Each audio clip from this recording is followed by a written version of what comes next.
आणखीन एक महत्त्वाची बातमी, पुण्यात ट्रक चालकांचा संप अद्यापही सुरूच आहे। आताची आणखीन एक महत्त्वाची बातमी, विदर्भात आणि नागपुरात जरी संप मागे घेण्यात आलेला असला तरी सुद्धा ट्रक चालकांचा हा संप अजूनही पुण्यात सुरू आहे।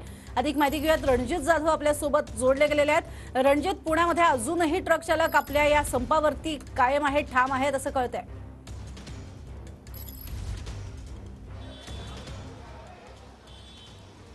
प्रज्ञा, हा संप जरी मागे घेण्यात आला असला तरी आपण पाहिलं तर या ठिकाणी पुणे शहर असेल किंवा जिल्हा असेल किंवा पिंपरी चिंचवड शहरामध्ये तितका परिणाम जो आहे तो या ठिकाणी जाणवत नसल्याचं आपल्याला चित्र पाहायला मिळतं। आपण पाहू शकतो की अशा बातम्या ज्या आहेत त्या बाहेर आल्यानंतर अनेक नागरिकांनी जे आहे ते काल पेट्रोल पंपावर गर्दी केली होती। मात्र पुणे जिल्हा पेट्रोल डिझेल असोसिएशनकडून कुठलाही प्रकारचा पंप बंद नसणार आहे, कुठल्याही प्रकारची पंप जे आहे ते बंद करण्यात येणार नसल्याचा खुलासा केल्यानंतर संपूर्ण पंप जे आहेत एकदम सुरळीत सुरू होते। आता मात्र आपण पाहू शकतो की सकाळच्या सुमारास जे आहे त्या ठिकाणी तुरळक गर्दी जी आहे ती आता पेट्रोल पंपावर पुणे शहर असेल, ग्रामीण असेल किंवा पिंपरी चिंचवड शहरामध्ये आपल्याला एकूणच पाहायला मिळत आहे। आपण पाहिलं तर दिवसभर जर अशीच परिस्थिती राहिली तर दुपारनंतर किंवा सायंकाळच्या नंतर जे आहे ते पुण्यामध्ये पेट्रोल आणि डिझेलचा तुतवडा जो आहे तो या ठिकाणी निर्माण होऊ शकतो। बहुसंख्य नागरिक जे आहेत ते या ठिकाणी पेट्रोल आणि डिझेल भरण्यासाठी पेट्रोल पंपावर पुन्हा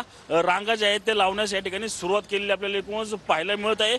जवळच असलेल्या लोणी काळभोर याच पेट्रोल पंप स्टेशनच्या परिस्थितीचा आढावा पाहिला तर अनेक पेट्रोल आणि डिझेल टँकर जे आहेत ते त्या ठिकाणी बंद असलेले आपल्याला एकूणच पाहायला मिळतं, जेणेकरून ही माहिती जी आहे ती ट्रक चालक असतील किंवा मालक असतील त्यांच्यापर्यंत पोहोचली नसल्याचं या ठिकाणी एकूणच जाणून येत आहे। त्यामुळेच आपण पाहिलं तर पुण्यातील अनेक पेट्रोल पंप असतील किंवा डिझेल पंप या ठिकाणी अशाच प्रकारची जी तुरळक गर्दी जी आहे ती पाहायला मिळते। नक्कीच, धन्यवाद या संपूर्ण माहितीसाठी। अपडेट